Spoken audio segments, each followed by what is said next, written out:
Every suburb has its rhythm.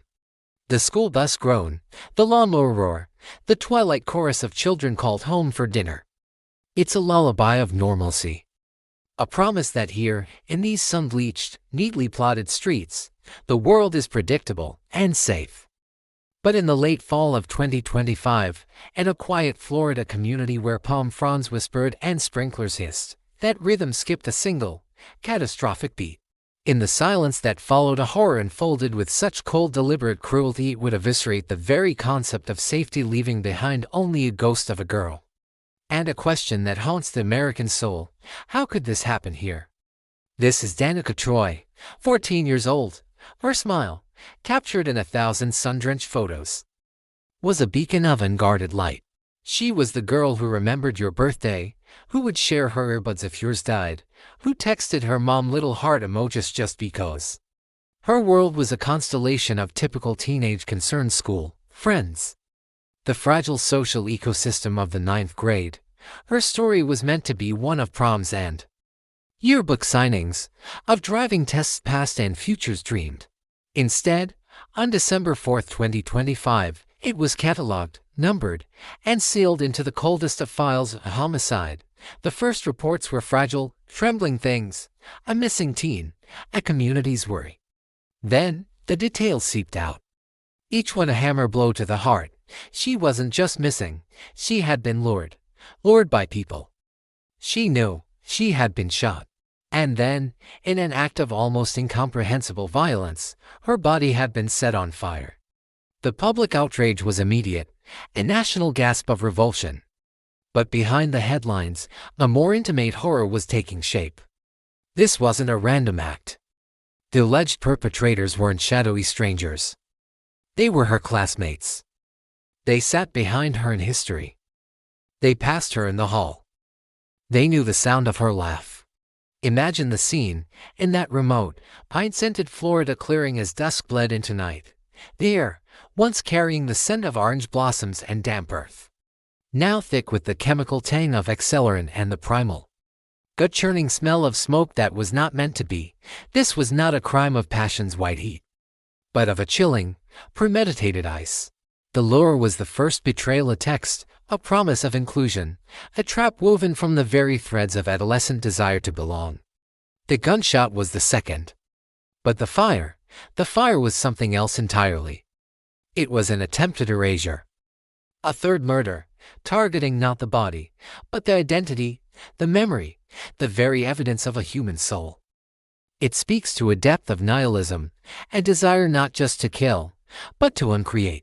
While those flames consumed the physical evidence of Danika Troy, a different kind of theater began. Her alleged killers returned to their world. Did they scroll through TikTok? Did they do homework? Did they look in the mirror? Meanwhile, in a quiet house just miles away, a mother's worry curdled into a chilling dread. The calls went straight to voicemail. The texts delivered, but never read. The clock on the wall ticked past curfew, past midnight, into the terrible, silent small hours where every parent's darkest fear takes shape. The discovery shattered the community.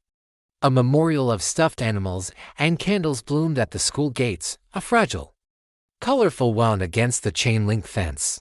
Teens wept in each other's arms, their world, which had felt so expansive and secure, suddenly revealed to be paper-thin and stalked by monsters they recognized. And amidst the very public grief, detectives worked a digital crime scene, in the parallel universe of texts and location pings and social media footprints. A story emerged that violently contradicted the tears. The planning was juvenile, clumsy, but the intent was horrifyingly adult. The digital breadcrumbs didn't melt in the heat of the fire. They led, with a terrible, logical clarity, straight back to the doors of two teenage girls. The arrests came swiftly. Their names, protected by law, became abstractions. But their alleged actions painted a portrait of a motive so mundane it was itself a kind of atrocity. Not money, not some grand, twisted ideology, but the petty currency of the high school hallway, a simmering resentment, jealousy over a boy. Social slights that festered in the dark soil of online drama and offline whispers. This is the core of the terror. The leap from identity like her to I will help end her existence is a chasm most human minds cannot even fathom crossing. It suggests an empathy that never formed, or was systematically severed. In a sterile courtroom, the defendants sat small, shielded by attorneys, their faces a mystery to the world. The charges were read: first-degree murder, arson, tampering with evidence. The state moved to try them as adults, arguing the crime was of an adult cruelty. But for Danika's family, staring at the backs of those two girls, the legal technicalities were a distant roar. The only sound they heard was the silence where their daughter's laughter used to be. Her father's anguish was a raw, palpable thing. They knew her laugh, he said, his voice breaking on the word.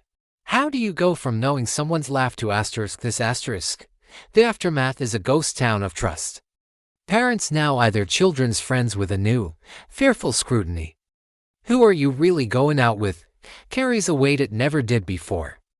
The school is a building haunted by a memory, where every empty desk whispers a warning.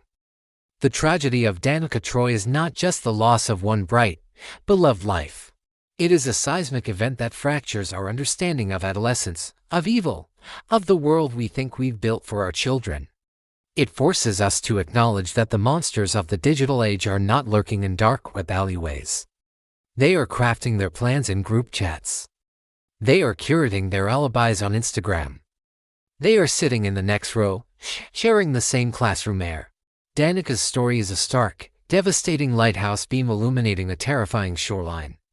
It is a plea to listen beyond the closed door, to see past the glowing screen, to recognize that the most dangerous threats can wear the familiar face of a peer.